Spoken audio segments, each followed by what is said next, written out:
Hello and welcome to the Textile Conservation Lab of the Minnesota Historical Society. My name is Ann Frisina and I'm the Textile Conservator. We've created a series of podcasts to assist you in the storage of heirloom textiles. And in this podcast, I'll be showing you how to safely fold quilts and coverlets for storage in boxes.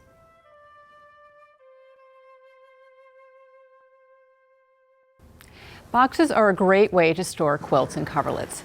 First off, you can stack them fairly high on a shelf and take advantage of all your usable space. Secondly, once the box is closed, it blocks out all light and dirt and acts as a barrier against pest infestation. And finally, it's a fast and easy manner to store many quilts at a time. And another thing I'd like to mention is that some boxes are available with polyester film or Melanex tops. I advise against these because it's easy to puncture them, and then once that box top is punctured, you can allow in dirt, light, as well as pests. Now, when preparing your box for storage, the first thing you want to do is put a muslin or an acid-free tissue paper sling in. And I have an example of a sling right here. It's just a wash piece of undyed muslin. Slings are extremely important in that they allow you to put textiles or quilts in and out of the box without actually handling the piece. And in this instance, I'd like to demonstrate. I can just pull this straight up and out like this. And I very easily pulled the entire quilt out without even handling it all. And then I can easily put it back in as well. Now this sling can also be made out of an acid-free tissue paper as well, as long as it's big enough to extend up the sides.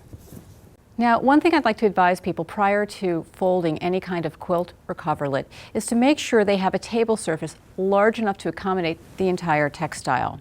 It's very difficult to fold something when it's not thoroughly supported overall, flat. So please be sure to measure and make sure that you have enough space to proceed with this process. Now, whenever you're folding a large quilt, such as this red and white one here, it's often necessary to get some help. And my colleague, Charlene Ogden, will be assisting me in the folding of this quilt. Folding quilts is similar to folding flat textiles. The first thing you want to do is examine the textile to see if there are any former fold lines that would document an area of weakness. And I don't really see any true fold lines within this quilt. So what we're going to do is fold it in thirds because it is likely that it was folded in halves and quarters, and so we want to always alternate the fold lines and fold on a stronger area.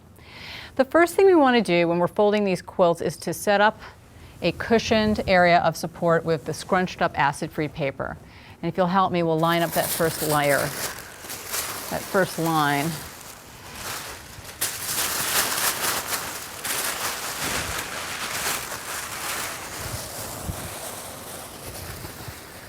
Now you can see we're both reaching into the middle to hold this in place with one arm. And then we're going to advance the quilt gently over so that it reaches a third way mark with the other. And then sometimes it's necessary to just reach in and give it a little tap down there to make sure that fold is securely padded out.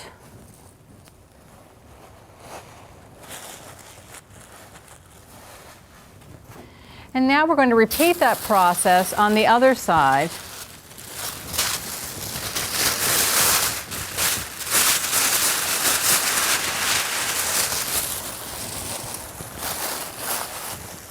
And again, fold this side over in thirds.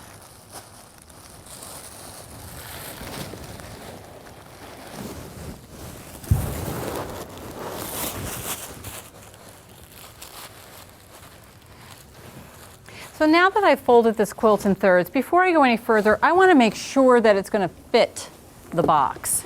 And so what I like to do when I'm folding quilts is actually pull the prepared box with the sling right up next to it and make sure that it fits within the width of my box. And it does very easily.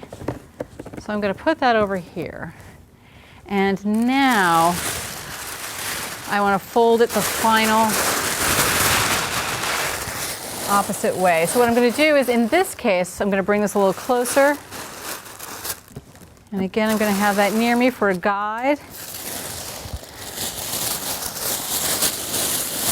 And I'm going to scrunch up 2 layers of paper. And the reason I'm doing this is because these folds are going to go on top of one another like a little roll. And I'll demonstrate that right here. And I want to be sure I have enough paper to support that fold. So the first one I fold over is actually pretty small. You can gently roll it over, and I'm going to kind of place it down. And I can see here that there's no creasing going on here, that it's just gently curving.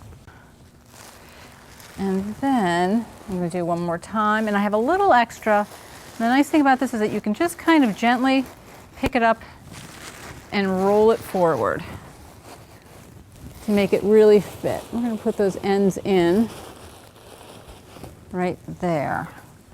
And now I am ready to put this in the box.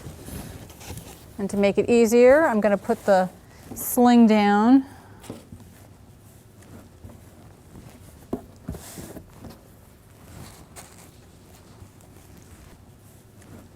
I'm going to pick this up, put it down on there, and now I have a handling platform, so to speak,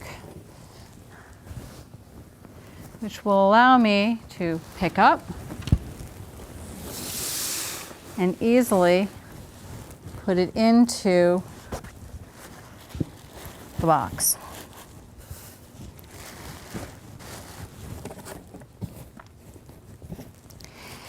Now, this quilt doesn't quite fill out the box entirely. There is still a little room on top.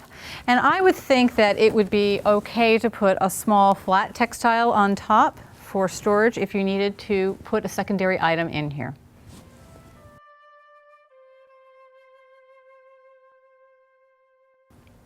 Storing quilts and coverlets in boxes is a time-consuming and costly process.